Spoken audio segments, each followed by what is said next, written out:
My name is Mark Ellis, and today we are going to talk about a forehand drive.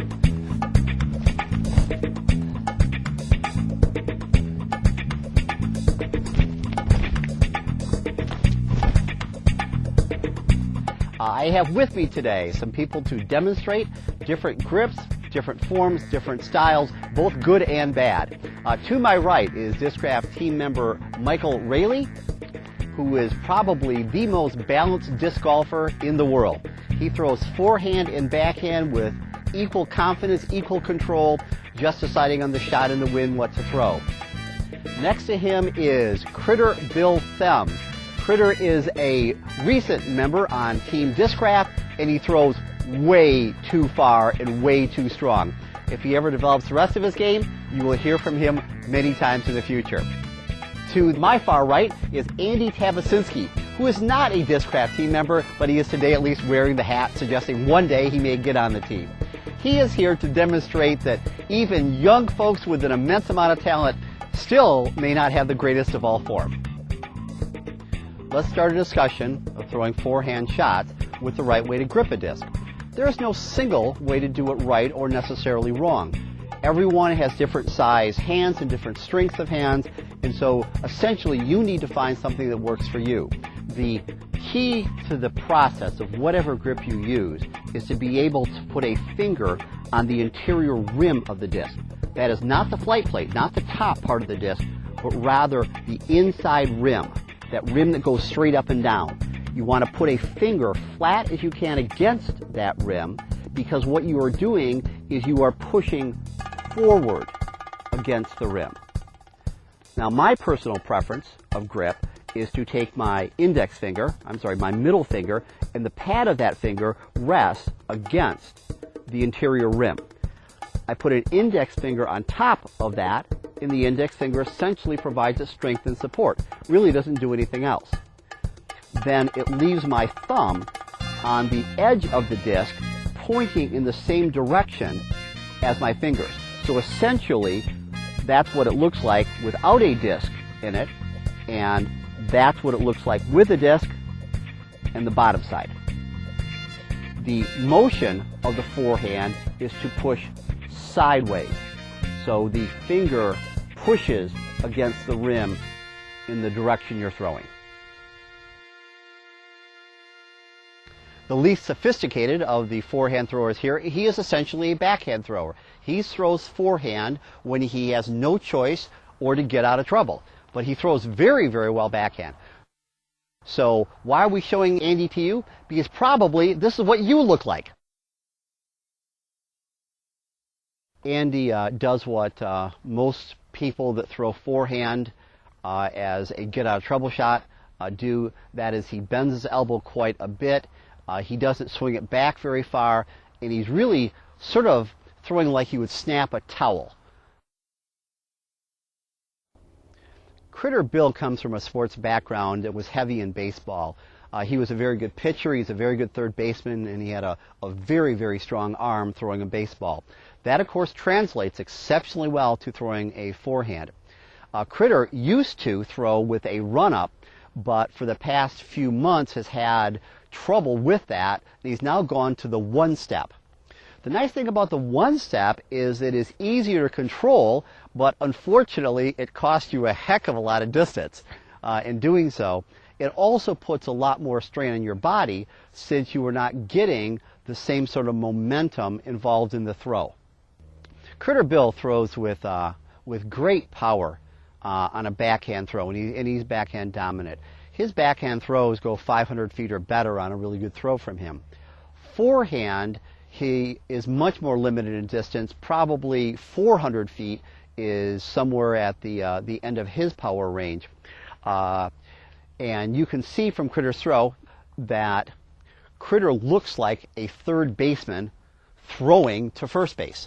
If you look at his form, he throws across his body, very similar to, exactly that. You can even easily imagine a baseball being in his hands when he throws. A forehand allows you to throw straight or a hyzer or an anhyzer, just like a backhand does. And this throw, Critter is going to try an anhyzer shot. For this, you take a slightly less overstable disc. He's throwing a Candy Surge in this case, and you pop the wing of the disc up as you release it. And hopefully that will create a nice, smooth gliding path that finishes to the left. What do you know? It did.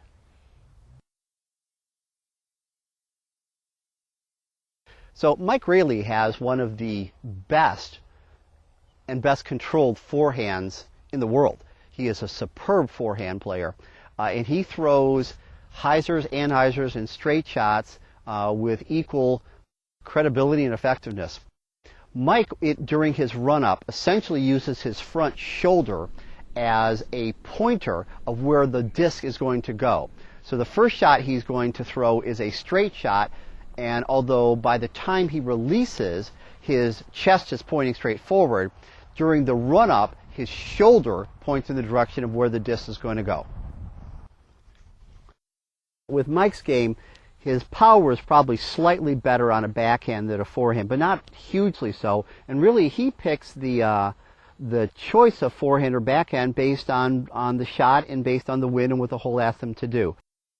This shot is going to be an anhyzer, so a shot that starts out to the right and fades to the left. You can see that he points his shoulder to the right, knowing the disc is going to come back strong to the left.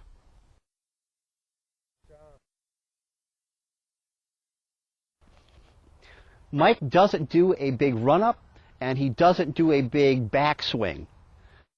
His throw is compact, it's controlled, and very effective.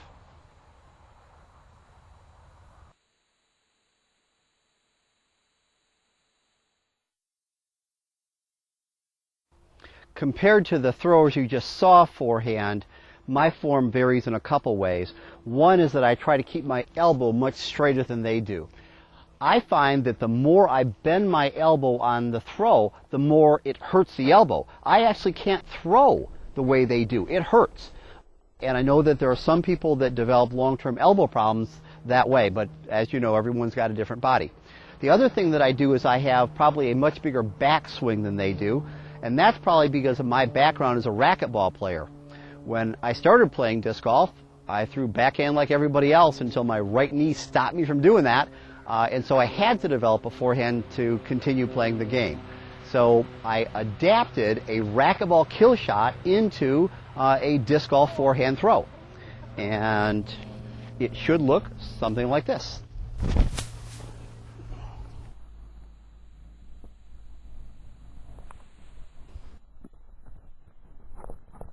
On a good forehand, I find that you should have control, you should have balance, and you should have follow through. And it should all operate seamlessly so that you really don't have to put that much power into the shot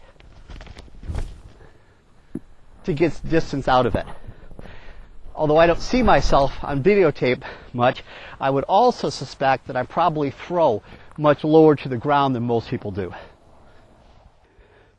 In my game, I am forehand dominant. That means I throw almost all shots forehand that are drives off the tee. Probably on an average, once a round, I'll throw a backhand shot. I'm going to throw a couple shots that are anhyzers. And an anhyzer means that it starts out and fades to the left, the exact opposite of what the disc normally would do on a hyzer. To throw an anhyzer, part of it has to do with the stability of the disc, part of it has to do with how hard you throw, and part of it has to do with the wing. The wing is the opposite part of the disc from where your hand grasps the disc. If you put a wing down on throw, then you are throwing a hyzer. The disc will go out and fade to the right. If you put a wing flat to the ground, it should go relatively straight. If you put a wing up on release, it will cause the disc to fade in the exact opposite direction. That is an anhyzer. So let's see what an anhyzer form looks like.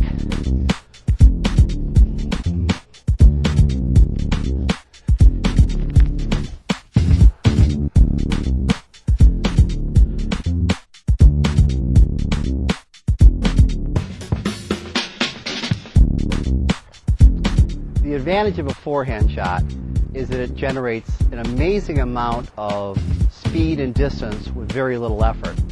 The disadvantage of a forehand shot is it's very tough to master. The margin of error is much smaller than if you're throwing a backhand shot. So if you're just starting, rather than doing a full run-up, you might be wise to do what Critter Bill did, take the one step. And if you're having trouble conceptually with it, maybe one easy way to think about it is a second baseman turning a double play. The shortstop has the ball hit to him. Second baseman goes to second base, gets the throw, and then turns and fires to first base. That motion of firing to first base, the same sidearm throw, the same across the body, is exactly the motion of a forehand. Your forehand should be flat and smooth and clean, and 1,000 hours of practice from now, yours will be. This is Mark Ellis. Thank you for joining us.